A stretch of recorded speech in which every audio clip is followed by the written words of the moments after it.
সবাই সবাইকে ভালোবাসি।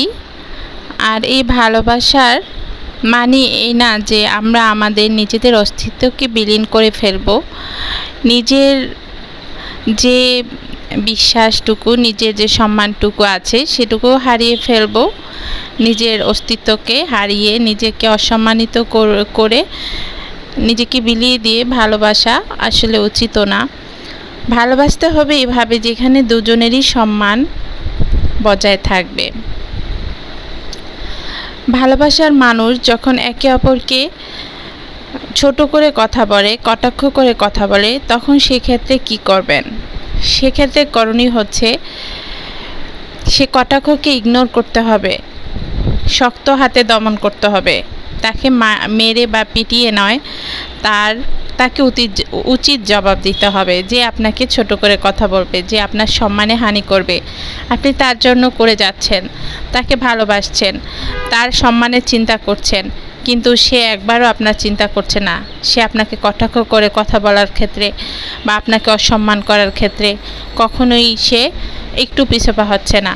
সেক্ষেত্রে কি করবেন? আসসালামু আলাইকুম। Bangla daily simple blog channel থেকে আপনাদের সকলকে স্বাগত জানাচ্ছি। আমি আলপনা। কেমন আছেন সবাই? আশা করি আল্লাহর রহমতে সকলে অনেক বেশি ভালো আছেন। আলহামদুলিল্লাহ, আমি আল্লাহর রহমতে ভালো আছি।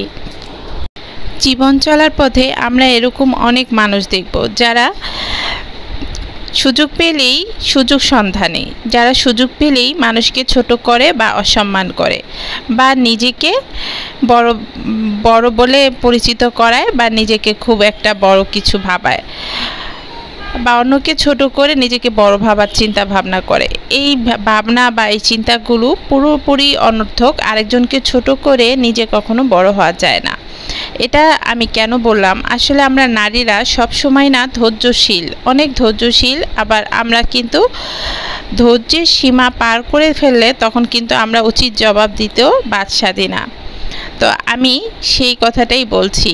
আমরা যখন জীবনে সংসারে অনেক পরিশ্রম করি বা সংসারের জন্য অনেক কাজ করি, ছোটোখাটো আমাদের কিন্তু অনেক কথা শুনতে হয়। সেটা পরিবারের কাছে হোক, বাইরে হোক, আত্মীয় স্বজনের কাছে হোক, অনেক কিছুই শুনতে হয়, অনেক কথাই তারা বলে। সেক্ষেত্রে আপনি কি করবেন? মুখ বুজে সহ্য করবেন, কিংবা কি করবেন তাদেরকে? নাকি নিজের কাছ থেকে সরে যাবেন, নাকি নিজেকে চুপসিয়ে ফেলবেন? না, নিজেকে চুপসিয়ে ফেলবেন না। এতে করে আপনার নিজের উপরে চাপ পড়বে, আপনি অসুস্থ হয়ে যাবেন, ধীরে ধীরে আপনার মেজাজ খিটখিটা হয়ে যাবে। সেক্ষেত্রে আপনি কি করবেন? ঝগড়া করবেন, মারপিট করবেন, নাকি চলে যাবেন? না, সেটাও করবেন না। আপনিও কিন্তু খুব সময়ের সন্ধানী হয়ে চুপিসারে বসে থাকবেন সেই যেই সুযোগটা আপনি পেলে উচিত জবাবটা দিতে পারেন। হ্যাঁ, অবশ্যই আপনি কখনোই আপনজনকে ছেড়ে চলে যাবেন না, তাকে উচিত জবাব দিতে হবে। হ্যাঁ, সেই সময়ের অপেক্ষায় থাকুন, একটু ধৈর্য ধরুন। কতক্ষণ ধৈর্য ধরতে হবে? হ্যাঁ, ধৈর্য ধরতে হবে যতক্ষণ আপনার হাতে ওই সুযোগটা না আসে কথা বলার মতো। যখনই দেখবেন আপনার সাথের মানুষ বা আপনার দূরের মানুষ বা আপনার যেই হোক, যে আপনাকে কষ্ট দিয়ে কথা বলছে, একবার না একবার সুযোগ আসবেই আপনার। মনে রাখবেন, সেই আপনাকে সুযোগ করে দিবে। যে ভুলগুলো করে সেই কিন্তু সুযোগ করে দেয়, যে মানুষকে ছোট করে সেই কিন্তু একসময় সুযোগ করে দেয়। এটা খেয়াল রাখবেন। কারণ এই ভুলগুলো তারাই করে যারা নিজেরা ভুলগুলো করে, তারাই মানুষকে ছোট করে কথা বলে, তারা নিজেরাই ছোট হয়ে যায় অবশেষে। তো আপনি তখন কি করবেন? তখন আপনি সুযোগের অপেক্ষায় থাকবেন যে সে কখন একটি ভুল করে বসে। হ্যাঁ, সেই সুযোগের অপেক্ষায় থাকতেই হবে আপনাকে, ধৈর্য ধরতে হবে ততক্ষণ। যখন সুযোগটা হাতে আসবে তখন আপনি টুপ করে পানিশমেন্টটা দিয়ে দিবেন।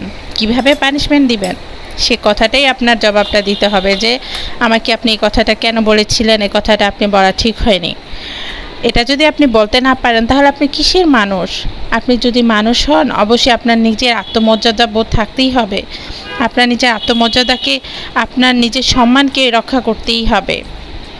হ্যাঁ, আমরা নারীরা নিজের সম্মান রক্ষার জন্য হয় সংসার, সন্তান, পরিবার, সমাজ বিভিন্ন রকমভাবে আমরা ইগনোর করি, নিজেরাই চুপসিয়ে যাই বা আমরা পালিয়ে যাই, চলে যাই বা অন্য কোনো পাপের পথ বেছে নিই, যেগুলো আমাদের জন্য আসলেই ঠিক না।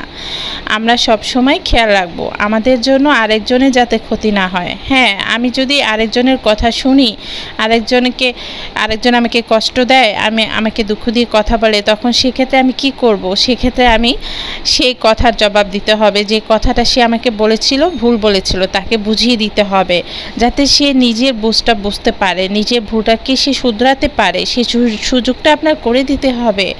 আপনি যে সঠিক ছিলেন, আপনি যে সঠিক আছেন, সেটা তাদেরকে বা তাকে বোঝাতে হবে। তাহলে ইনশাল্লাহ আপনি সফল, তাহলে আপনার মনে শান্তি পাবেন। আমার কথাটা কি একবার যাচাই করে দেখুন নিজের জীবনে, দেখবেন আসলেই শান্তি পাবেন। দিন শেষে আপনিই জয়ী হবেন, আপনার মনের শান্তি সবচেয়ে বেশি থাকবে। আপনি ছোট হয়ে যাননি, কেউ আপনাকে ছোট করে কথা বলে আপনি কখনোই ছোট হয়ে যাননি, বরঞ্চ আপনাকে সে বড় করে দিল। আপনাকে ছোট করে সে নিজেই ছোট হয়ে গেল।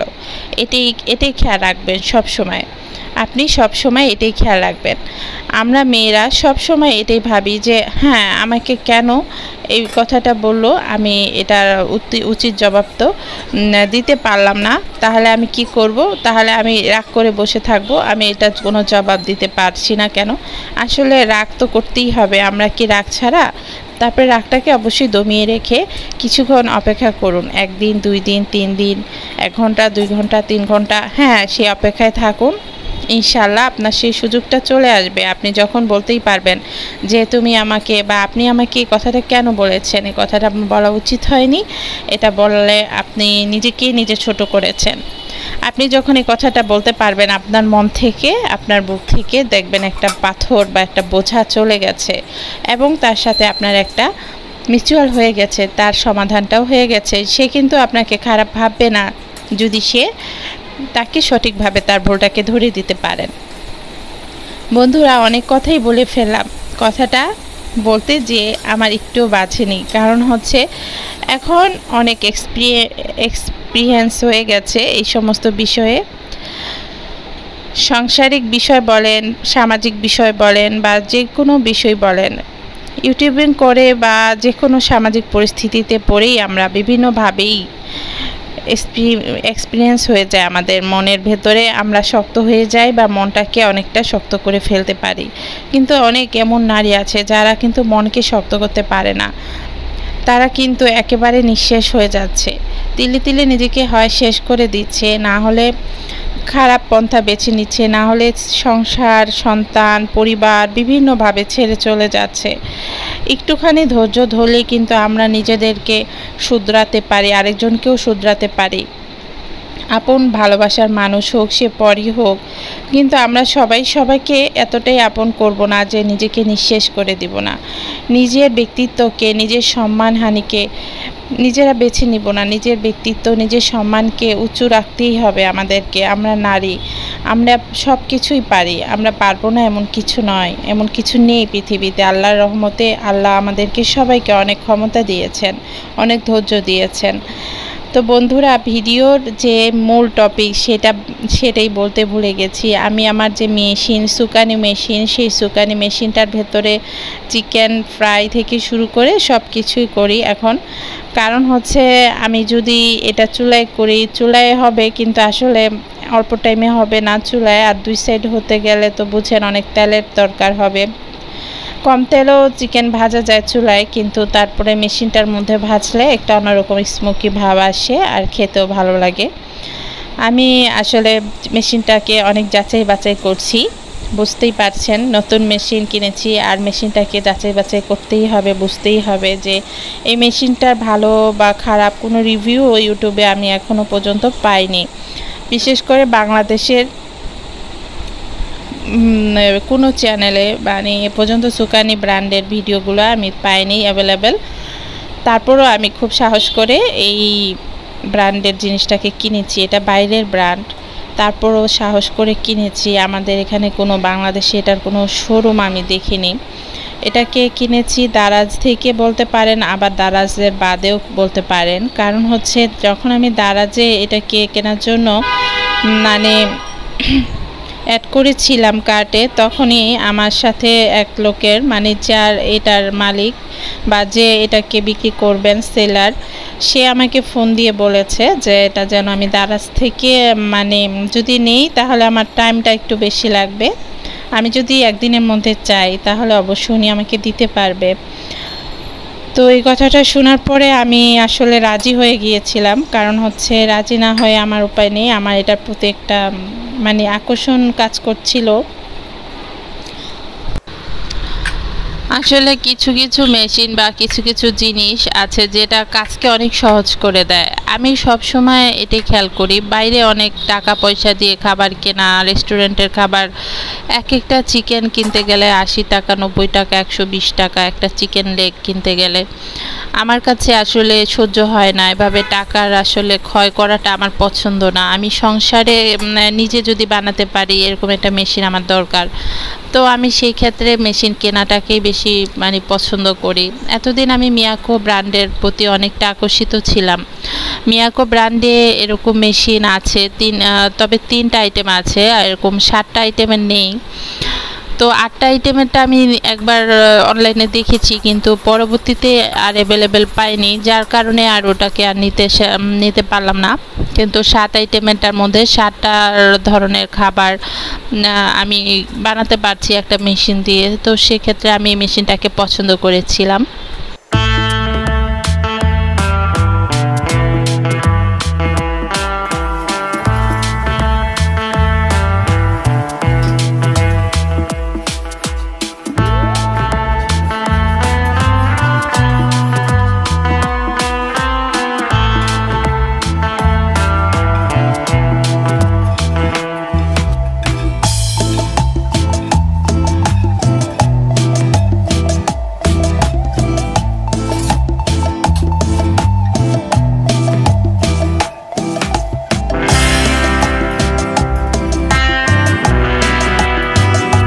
রেখে আমি আমাদের উপরে মেশিনটা দিয়ে গেছে লোকটা, তারপরে আমি মেশিনটাকে চেক ইন করলাম। 7টা আইটেমই মোটামুটি আল্লাহর রহমতে ভালো, আমার কাছে খুবই ভালো লেগেছে মেশিনটা। আমি কেনার পরে আমার মনে হয়েছে যে আমার সকাল বিকালের নাস্তা বা মেহমান আসলে ঝটপট যে নাস্তা তৈরি বা আনকমন বা যে পছন্দনীয় নাস্তাগুলো সব কিছুই মোটামুটি 7টা আইটেমের মধ্যে আছে। তার জন্য আমি এই মেশিনটাকে খুবই ভালো লাগছে। তো আজকে আমি এই জন্য এই মেশিনটাতে এতগুলো নাস্তা বানাচ্ছি। আসলে নতুন কিছু আনলে তো এমনি তো আমরা অস্থির হয়ে যাই সেই জিনিসটাকে ব্যবহার করার জন্য, এটা তো আমাদের মানুষের একটা অভ্যাসই। আর ইলেকট্রিক ওভেন আমার বাসায় একটা আছে, তবে ওভেনটা এত বড় যে ওটার ভিতরে ইউজ করতে গেলে আমার একটু মনে হয় যে একটু ঝক্কি ঝামেলা বাড়ে, এজন্য আমি ছোট মেশিনটার প্রতি একটু আগ্রহ সৃষ্টি হয়েছে আমার, যেহেতু ঝটপট পরিষ্কার করা যায়, ঝটপট কাজ করা যায় সেজন্য। তবে আজকে এই মেশিনটার মধ্যে আমি কিন্তু বানরুটি বানাবো আর সেটার জন্য কিছুক্ষণ আগেই কিন্তু আপনারা দেখেছেন আমি ইস্ট তারপরে অ্যাক্টিভ করা থেকে শুরু করে ময়দা মিশ্রণ সব করে রেখেছি। এটা অবশ্য বিকেলের কথা, আর এখন সন্ধ্যা হয়ে গেছে, রাত 8টা হয়ে গেছে, এখন 8টা বাজে আমি কিন্তু বানাচ্ছি। 8টা না, ঠিক আরও আগেই বানাচ্ছি নাস্তা। এটা বিকেলের বা সন্ধ্যার যে নাস্তাটা আমরা খাই সেটা। তো আমি আসলে আমার মতো করেই বানাচ্ছি, এটাকে অত কিছু চাপাচাপি করার দরকার মনে করছি না, মেশিনে জাস্ট দিয়ে দিব আর রুটিগুলো হয়ে যাবে, এটাই ভাবছি। আর দেখি কি ধরনের রুটি হয় সেটাও আপনাদের সাথে একটু শেয়ার করছি।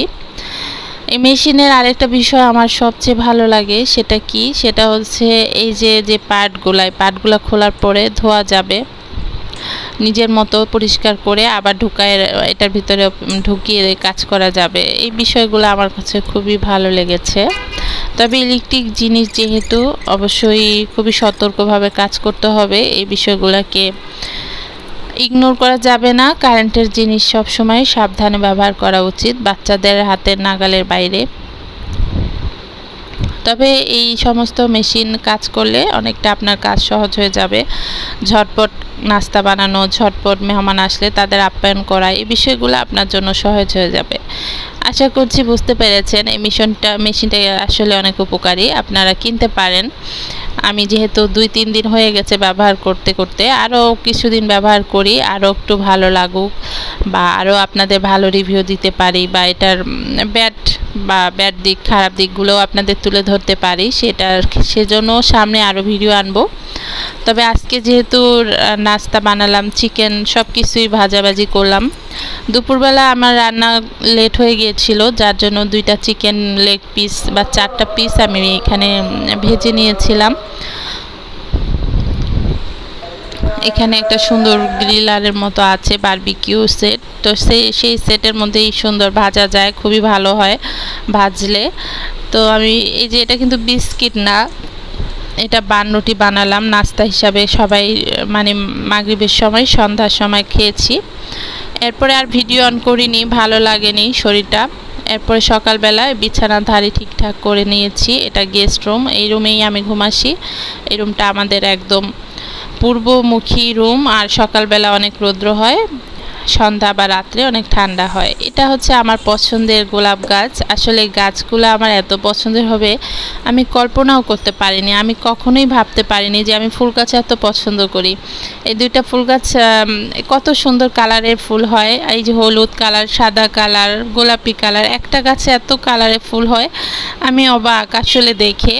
আমি ফুল এতটা পছন্দ করি আগেও জানতাম না। আমি ফুল গাছ আমার বাসায় ছিল না আগে, আমি কখনোই ফুল গাছ এতটা লাইক করতাম না। আপুদের ভিডিও দেখে দেখে, আপুদের ফুল দেখে দেখে আমার ফুল গাছের প্রতি একটা আকর্ষণ হয়ে গিয়েছে।